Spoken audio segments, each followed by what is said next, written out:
আমন্ত্রণ দেশ কৃষি সংবাদে, সাথে আছি বিপাশা চক্রবর্তী।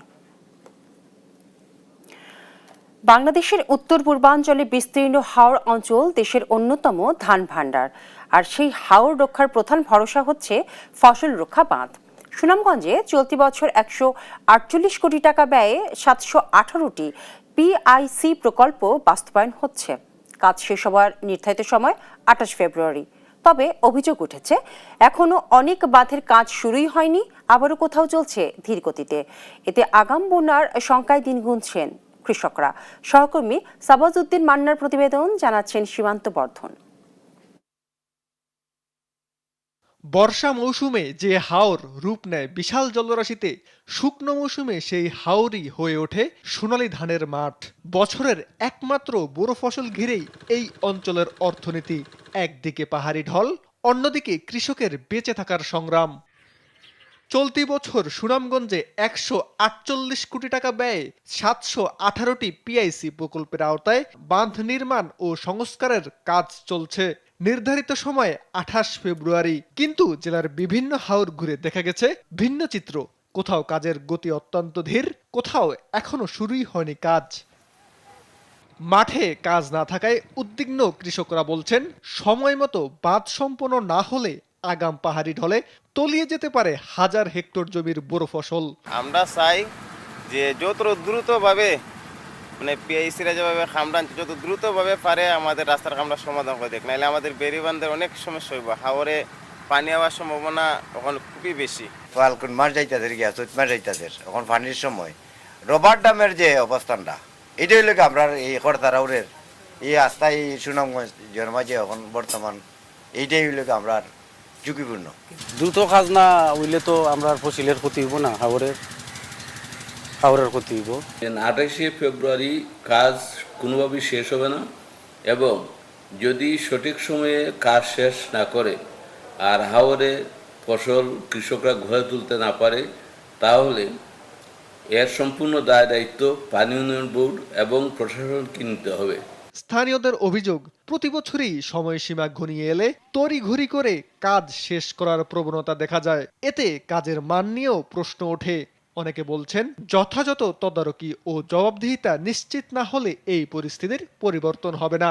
একদিকে পাহাড়ি ঢল, অন্যদিকে কৃষকের বেঁচে থাকার সংগ্রাম। কাজের যে গুরুত্বপূর্ণ অংশ ব্রিজ ক্লোজিং, এগুলোর অগ্রগতি প্রায় 85%। তো আমরা আশা করতেছি যে আসলে আমাদের যে 28 ফেব্রুয়ারিতে কাজ শেষ হওয়ার কথা, সেটা তো আসলে সম্ভব হবে না। তো আমরা ইতিমধ্যেই সময় বর্ধিতকরণের জন্য আবেদন করেছি। আমরা আশা করতেছি আমরা বর্ধিত সময়ের ভিতরে এই কাজটা সমাপ্ত করতে পারবো। নির্ধারিত সময়ের আগেই যদি বাঁধের কাজ শেষ না হয়, তাহলে আগাম ঢলে বড় ধরনের ক্ষতির মুখে পড়তে পারে সুনামগঞ্জের হাওড়া অঞ্চলের চাষিরা। সীমান্ত বর্ধন, নিউজ ডেস্ক, দেশ টিভি। মেহেরপুরে নতুন আশার আলো দেখাচ্ছে বিটরুট। শীতকালীন সবজির উৎপাদন খরচ বেশি হওয়ায় লোকসানে ভয় থাকলেও সেই চিত্র বদলে দিচ্ছে বিটরুট চাষ। জেলার চাহিদা মিটিয়ে প্রথমবারের মতো বিটরুট রপ্তানি হচ্ছে বিদেশে। সামান্য রাসায়নিক সার ব্যবহারেই উৎপাদন সম্ভব হওয়ায় খরচও তুলনামূলক কম। সহকর্মী আকরামুজ্জামানের রিপোর্ট, জানাচ্ছেন সুপ্রিয়া তৃষা। মেহেরপুরে শুরু হয়েছে বিটরুট চাষ। পুষ্টিগুণের কারণে সুপার ফুড হিসেবে পরিচিত এই বিটরুট কীটনাশকের ব্যবহার খুবই কম হওয়ায় নিরাপদ সবজি হিসেবেই আগ্রহ বিদেশি ক্রেতাদের।